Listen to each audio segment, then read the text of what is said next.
Hello friends, welcome to my YouTube channel accountancy with Sanjeev Sinha sir. तो आज मैं आप लोगों को जो टॉपिक समझाने वाला हूं उस टॉपिक का नाम है forfeiture and re issue of share, जो कि एक बहुत ही इम्पॉर्टेंट टॉपिक है और एग्ज़ाम में आने के चांसेस तो लगभग 100% ही कह दो, है ना। चाहे वो सीबीएसई का एग्ज़ाम हो या किसी और भी बोर्ड का एग्ज़ाम हो, है ना, JAC board, Bihar board, UP board, कहीं भी।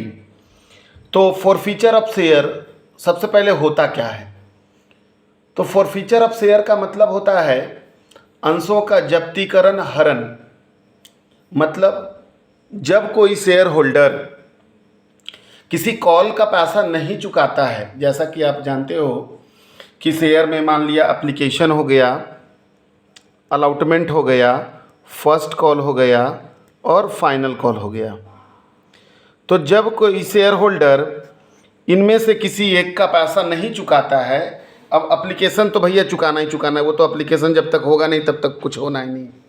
अलॉटमेंट, फर्स्ट कॉल या फाइनल कॉल, इनका पैसा नहीं चुकाता है तो कंपनी के पास दो अधिकार हो जाते हैं। पहला अधिकार तो हो जाता है कि वो बकाया अमाउंट के लिए, ड्यू अमाउंट के लिए, है ना, शेयर होल्डर पर क्या कर दे, मुकदमा कर दे, केस कर दे। और दूसरा ऑप्शन होता है कंपनी के पास कि वो बकाया राशि के लिए शेयर को क्या कर ले, फोरफिच कर ले, यानी जब्त कर ले। कंपनियां अधिकतर दूसरे ऑप्शन को ही अपनाती हैं क्योंकि दूसरा ऑप्शन ही कंपनी के लिए क्या होता है, सुटेबल होता है। आप जानते हो भारत में मुकदमों की क्या स्थिति है। एक मुकदमा 3 साल, 5 साल, 10 साल, कितना साल लगेगा पता नहीं। तो अच्छा होता है कि कंपनी शेयर को क्या कर लेती है, जब्त कर लेती है। शेयर को जब्त करने का फ़ायदा ये होता है कंपनी को कि अगर मान लिया तुमने एप्लीकेशन दिया, अलॉटमेंट दिया, एप्लीकेशन का तुमने 3 रुपया दिया, अलॉटमेंट का भी तुमने 3 रुपया दिया था, तो 3 और 3 6 दिया, तुमने फर्स्ट कॉल का 2 नहीं दिया और फाइनल कॉल का 2 नहीं दिया, जिसके कारण कंपनी तुम्हारे शेयर्स को क्या कर ली, जब्त कर ली। दैट मीन्स ये 6 रुपये तो तुम दे चुके थे, तो ये 6 रुपया भी कंपनी ने क्या कर लिया, जब्त कर लिया। तो ये 6 रुपये तो कंपनी के लिए क्या हो गया, फ़ायदा हो गया, है ना। तो इसलिए कंपनी जो है वो सेकेंड ऑप्शन अपनाती है और शेयर को क्या कर लेती है, जब्त कर लेती है।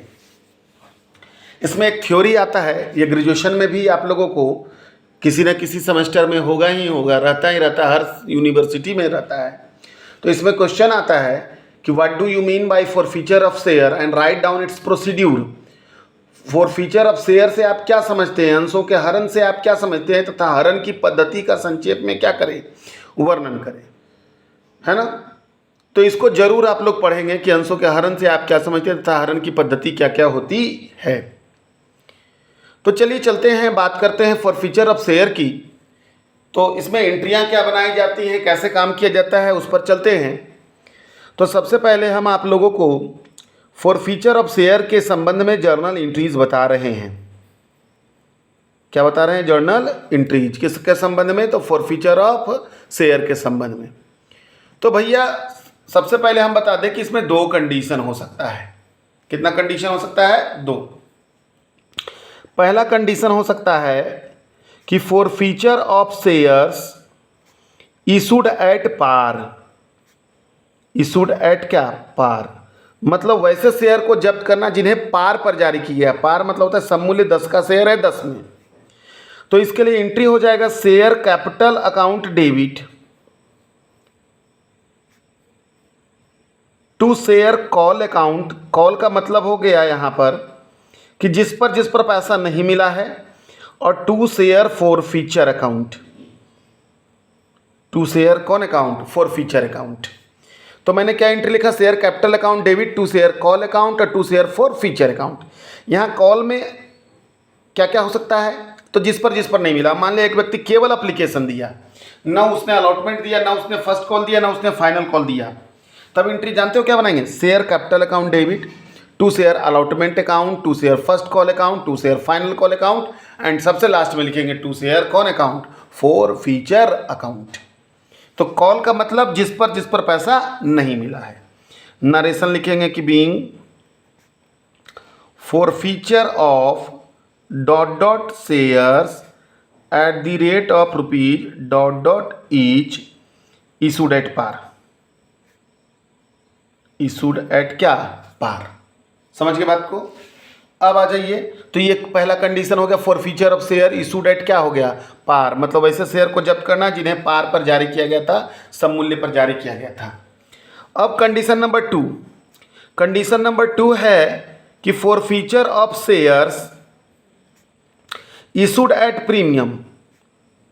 तो forfeiture of share issued at premium का मतलब क्या होता है, मतलब वैसे शेयर को जब्त करना जिन्हें प्रीमियम पर जारी किया गया था। प्रीमियम जानते हो, एक्स्ट्रा पैसा पर जारी किया गया।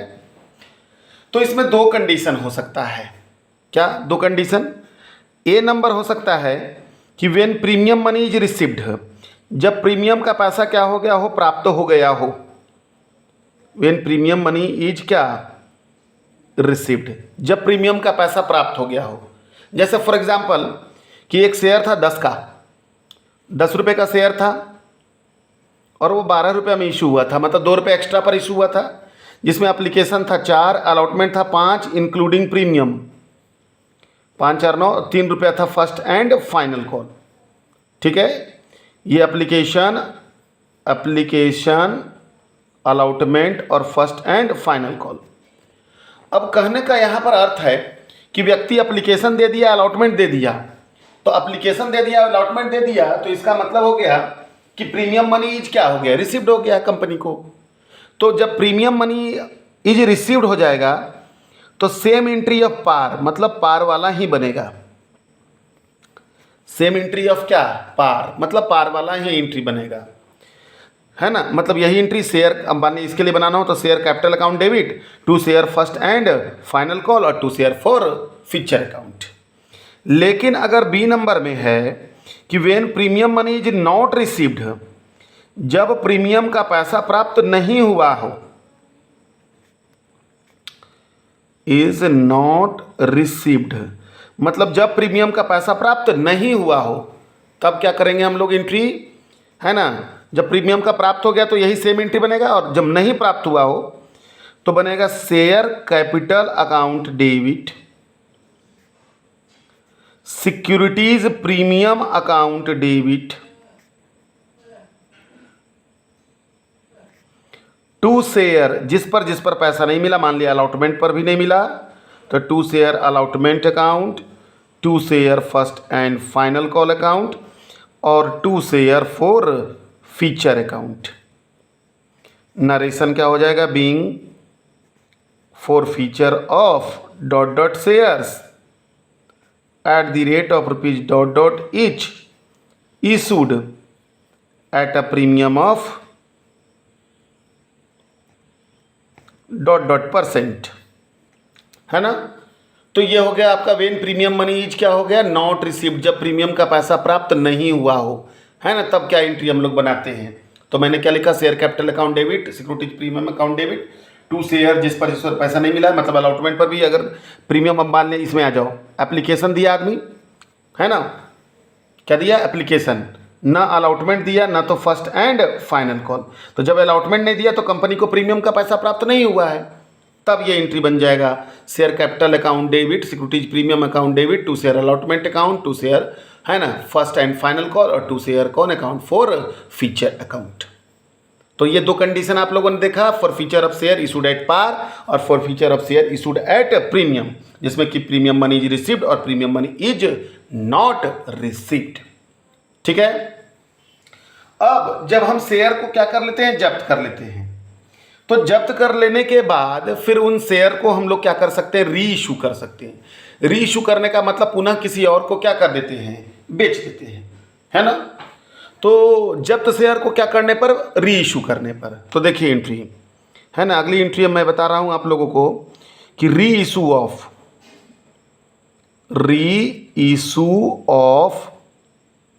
फॉरफिटेड शेयर्स, मतलब फॉरफिटेड शेयर को, जब्त शेयर को क्या करने पर, री इशू करने पर। तो हो सकता है कि जब्त शेयर को री इशू करने पर घाटा हो सकता है, जैसे 10 रुपये का शेयर था, उसको री इशू किए तो 8 रुपये में री इशू किए, है ना। तो यहाँ पर घाटा जब हो जाएगा तो देखो बनेगा entry bank account debit share forfeiture account debit और to share capital account. To share कौन अकाउंट? Capital account. नरेशन हो जाएगा being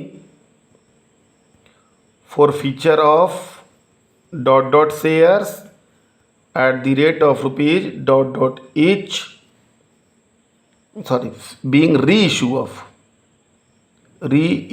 of forfeited share at the rate of rupees dot dot each। देखो, जब हम जब्त करने के समय ये जो फॉरफीचर आता है, ये असल में कंपनी के लिए फ़ायदा है, क्योंकि इसमें वो अमाउंट लिखाता है जो कंपनी को प्राप्त हो चुका है।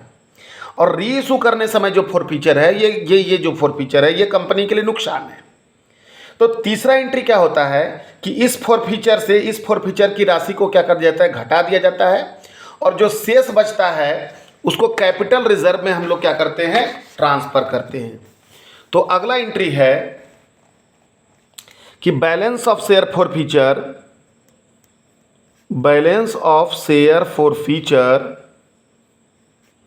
Transfer to capital reserve account. मतलब शेयर फॉरफीचर अकाउंट के बैलेंस को कैपिटल रिजर्व अकाउंट में क्या कर देने पर? ट्रांसफर कर देने पर, जिसके लिए एंट्री बनता है क्या? शेयर फॉरफीचर अकाउंट डेबिट और to capital reserve account.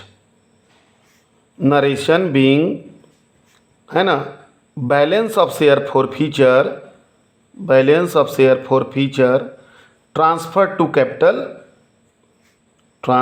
Capital reserve account. खत्म हो गया।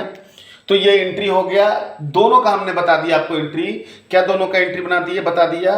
क्या? शेयर को क्या करने का? जब्त करने का, और जब्त करने के बाद मतलब फॉरफीचर करने का, और फॉरफीचर करने के बाद शेयर को क्या करने का? रीइशू करने का, और फिर जो प्रॉफिट बचा हुआ है उसको कैपिटल रिजर्व अकाउंट में क्या करने का?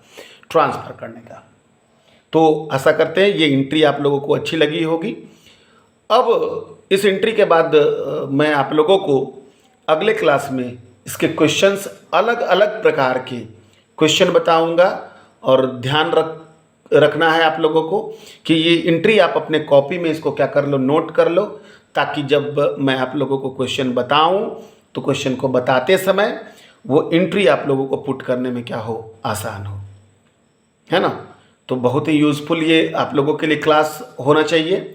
और एक थ्योरी जरूर आप लोग जरूर पढ़ें इसका, कि what do you mean by forfeiture of share, and write down procedure of forfeiture of share, है ना। धन्यवाद।